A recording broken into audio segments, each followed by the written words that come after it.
Travel is picking up as Colorado and the whole country are beginning to reopen. Over the 4th of July weekend, more than 320,000 travelers passed through DIA's checkpoints, up sharply from last year when about 133,000 people passed through. And just shy of 2019 pre-pandemic, when the TSA saw nearly 370,000 travelers over the 4th of July holiday at the Denver airport. But the uptick does include difficulties. Staffing issues, combined with recent bad weather and computer problems, have delayed or canceled thousands of flights over the past several weeks.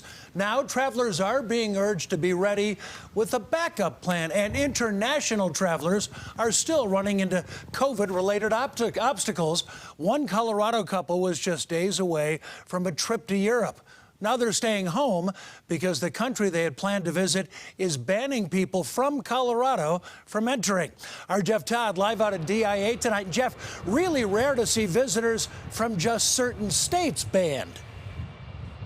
Yeah, Jim, we talked to travel experts who say they have not seen many of these cases where some states are given more access and others are facing more restrictions. But it's a sign that as more people get ready to travel, they're going to need to pack some patience and be ready to be flexible.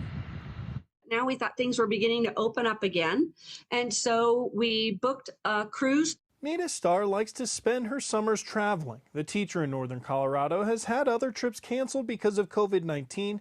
She got a call this week saying she wasn't going to be allowed to board a boat later this month, even though she has been vaccinated. They were only calling people from Colorado and Arizona because we're the ones that are newly banned from entering Malta.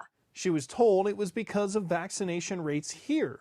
I don't like that my state is not represented positively in any way. The country of Malta, off of Italy and the Mediterranean, has many restrictions, including travel from 13 states. Colorado was recently added, but has the best vaccination rate of all the states on the more severe ranking. As a Coloradan, I would like to think that I would have all the freedoms that the rest of the United States citizens have. You have to go in with an open mind and be flexible. Joe Maloney with AAA Colorado says travel demand is skyrocketing as most of the world opens up again.